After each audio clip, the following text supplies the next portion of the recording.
Welcome to Timeless Sparks, the space where we uncover the stories, people and ideas that continue to shape our world. Here, we bridge the gap between the past and present, exploring the legacies that define who we are today.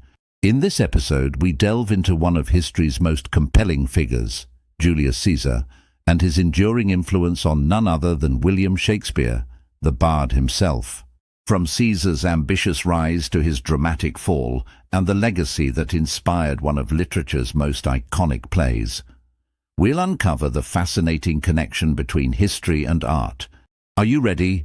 Let's jump in. First, let's start with the man at the heart of this story, Gaius Julius Caesar. Born in 100 BCE into Rome's patrician class, Caesar was destined for greatness. But greatness in Rome was rarely given. It had to be seized, often by force. By his mid-30s, Caesar had positioned himself as one of Rome's most ambitious leaders, earning fame and power through brilliant military campaigns in Gaul.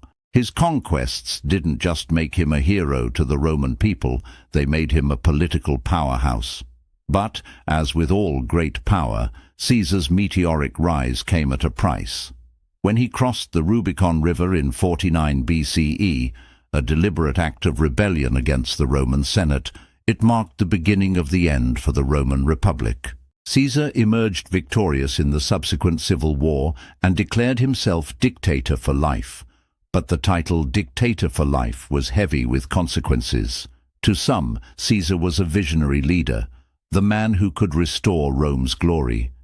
To others, he was an existential threat to the Republic's core values: liberty, shared governance, and the rejection of kingship. It was these tensions that culminated in one of history's most infamous betrayals. The Ides of March, March 15th, 44 BCE. Caesar was stabbed to death in the portico of the theatre of Pompey by his closest allies, Brutus, Cassius, and other senators. This moment didn't just mark the death of one man, it marked the turning point in Rome's political history. The republic that Brutus sought to preserve would crumble anyway, making way for the imperial age under Augustus. But the drama, betrayal, and humanity of Caesar's story ensured that it would echo far beyond Roman history, and this is where William Shakespeare comes in. Fast forward to 1599, more than 1,600 years after Caesar's death. The globe was much changed, yet one man, Shakespeare, was about to bring Caesar's story to life in a way that would resonate for centuries. At the height of his career, Shakespeare turned to Roman history, drawing inspiration from Caesar's rise and fall to craft plays that reflected the political and personal struggles of his own time. Elizabethan England was itself a world of political intrigue and shifting power balances, and for Shakespeare's audience, Rome was both distant and familiar, a lens through which they could examine their own anxieties. Shakespeare's play Julius Caesar, first performed in 1599, is a masterpiece of political drama, balancing the sweeping arc of history with deeply personal moral dilemmas. The assassination isn't just the climax of the play, it's the heart of Shakespeare's exploration into power, honor, and betrayal. Through Brutus, the noblest Roman, Shakespeare forces us to ask, when does loyalty to ideals justify betrayal of a friend? Through Mark Antony's funeral speech, we witness the raw power of rhetoric and how words can reshape history. And through Caesar himself, Shakespeare captures the tragic duality of ambition, the drive that propels individuals to greatness, but often leads to their downfall. But Shakespeare didn't stop with Julius Caesar. The legacy of Rome continued to inspire him. Plays like Antony and Cleopatra and Coriolanus further explore the complexities of leadership, ambition, and loyalty in the Roman world, themes heavily influenced by Caesar's legacy. In Antony and Cleopatra, we see how the ripples of Caesar's actions extend to his protégés, Mark Antony and Octavian, while also diving into the human costs of power and passion. Why was Rome such a treasure trove of inspiration for Shakespeare? Part of the answer is education.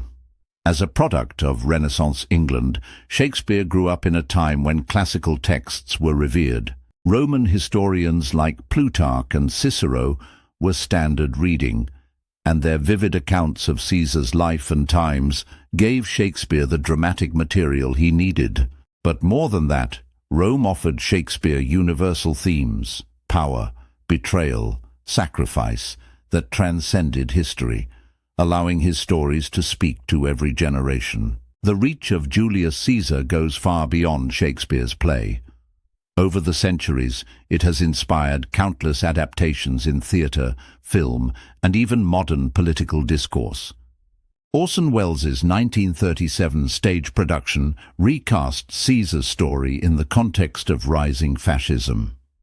Films like the 1953 version starring Marlon Brando as Mark Antony brought Shakespeare's words to life with cinematic grandeur, and in classrooms worldwide, students still read the play, unpacking its timeless questions.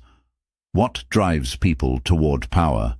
What happens when personal ambition collides with public duty? And let's not forget how Caesar's story has shaped discussions around leadership itself. The phrase, "crossing the Rubicon," is now shorthand for making bold, irreversible decisions.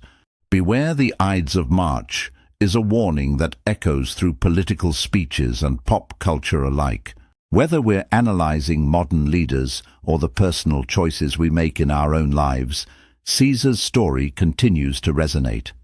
So, why does the connection between Julius Caesar and Shakespeare matter so much? It's because their stories, one rooted in history, the other brought to life through literature, show us how timeless themes can shape our understanding of power, betrayal, and humanity.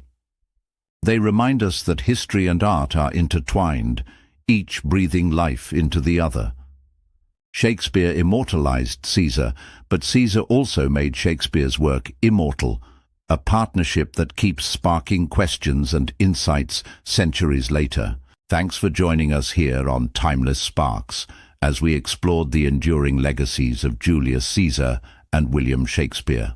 If you found this journey fascinating, don't forget to hit that like button and subscribe for more videos that connect the past and the present. What historical figures or literary masterpieces should we tackle next? Let us know in the comments. And ring that bell to stay updated on every spark we ignite. Until next time, keep exploring, keep questioning, and remember, history and art will always light the way forward. See you soon on Timeless Sparks.